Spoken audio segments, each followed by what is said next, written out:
morning, Holy Brothers! Thank you so much for joining us on our pathway to peace in the Garden of Peace. If you're following along, it's page 248. And today's lesson will be called Joyful Jewels. Here we go. A bride's jewels. Our sages say, one should always be careful with a wife's honor. For the blessing in one's household is by virtue of the wife, for it is written in Bereshit, chapter 12, and Abraham benefited because of her.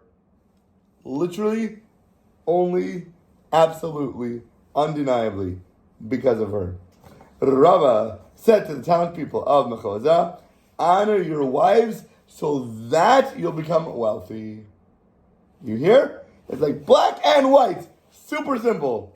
If you're messing up your relationship, you are for sure messing with your parnasa, with your livelihood, with your money. Her good, money good.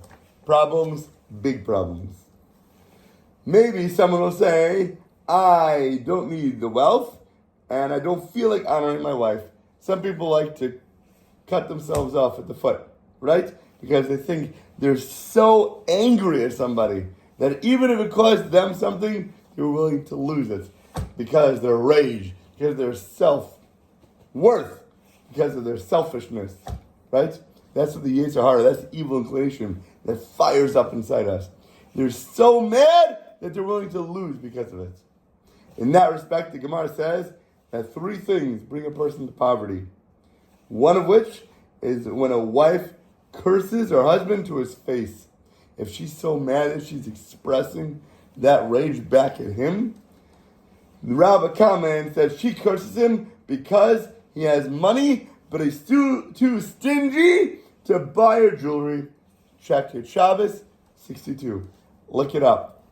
The above mentioned Gemara passage teaches that for a woman, jewelry is not considered a luxury. You hear that? It's not just a nicety. It's not just an extra. It's not above the top. It's not, oh my gosh, you're being super flashy. It's a needed element for the health of her soul. Not just for her outward beauty, but her inward mental stability. Without it, that's the way a queen feels like she's a queen. Yeah. If you take away and you strip her of all that, what's she left with? A mere pauper looking like. Yeah. Without it, she feels deep discomfort and deep distress. Otherwise, it's impossible to understand why in the world would a wife curse her husband simply because she doesn't have crazy expensive jewelry. Hey, you're a man. You're rational. You're level-headed. If I told you, dude, we can't afford to get you a diamond necklace right now for $10,000, you'd be like, chill, man, I get it. No problem. It makes sense, right? But to a woman, no way. We also learned that if a husband does not honor his wife enough to buy her the jewelry, he not only forfeits the blessing of the wealth, which is guaranteed to come from her, but he also falls into poor poverty. Not just going to be taking away that little money, but all the other tremendous things are grabbed because of it. It's like a chain. You pull in one link and the whole thing's coming with it. A person might continue to argue with the Gemara. Let's just say and maintain that he does not need to buy his wife jewelry if he can't afford it. Okay, on the one hand, you may say, fine, yeah, she doesn't need it. It's irresponsible. It's ridiculous. Doesn't make sense. However, that's when he has the money. But let's say he doesn't have the money. Let's say I can't afford her to buy that. It's not even within my budget. I can't even dream it to be within my budget right now. Afford to is a matter of priorities. Many men do not have spare cash on their hands. But if they really want something, let's say there's a brand new camera out. I need a photographer. Let's say you have a phone, but the new iPhone just came out. Let's say you want tickets to the NBA Finals or the Super Bowl, whatever it might be. Guess what? They don't have the money, but they're going to make a way to get it. You guaranteed. For some men, whatever their vice is, pick something that might be yours and we'll see how it works. And then, how they're going to pay the mortgage, how they're going to pay the water bill, whatever it might be, they'll work a way around to get what they want. If a husband moved his wife to the top list of priorities, then you know what's going to happen? He's going to undoubtedly find a way and a means to provide for her with her needs, even jewelry needs. If she's saying it, first thing that we should have click in our mind is that this is coming from God. This is a test for me right now. How am I going to put her to the top of my list? As if it was something that I had a burning fire for. As if this is what I always wanted my whole life. How would I make it work? By what means necessary? That's how we have to view his wife. And also the fact that God is the one who's using her in your life to test you right now. So if she take her out of the equation for a minute. So if she made a mention of something, I don't know. Example? I don't know. There's this. You do know. There's this like bracelet that she wanted. It's she wanted to know if it's possible to be made. Okay.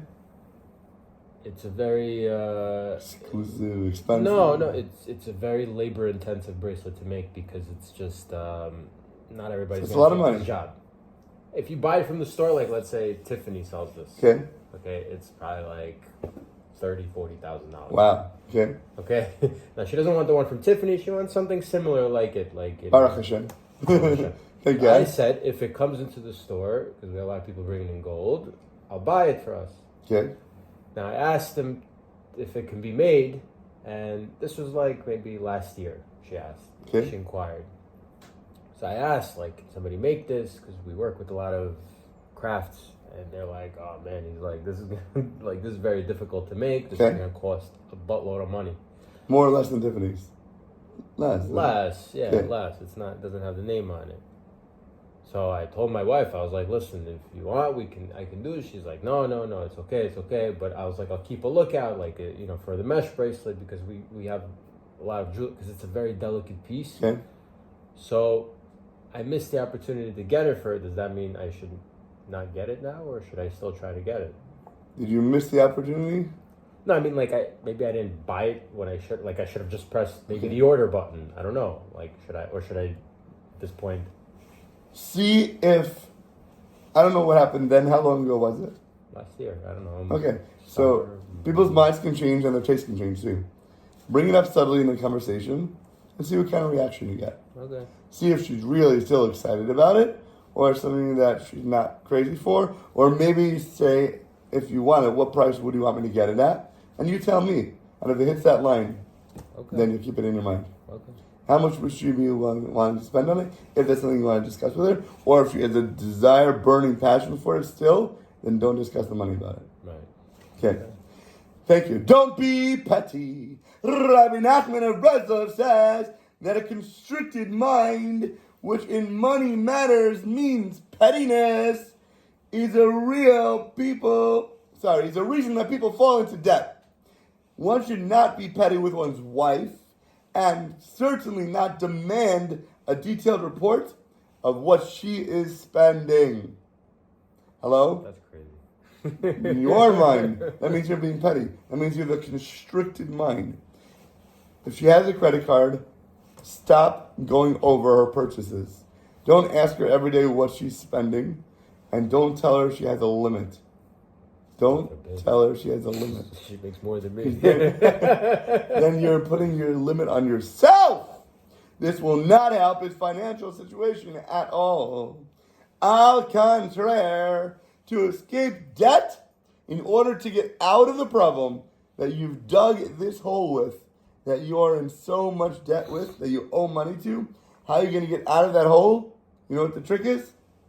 To give even more generously money to your wife. Crazy. Completely illogical. You're in debt, you give her money, and you're going to get in more debt. But the Torah says exactly the opposite.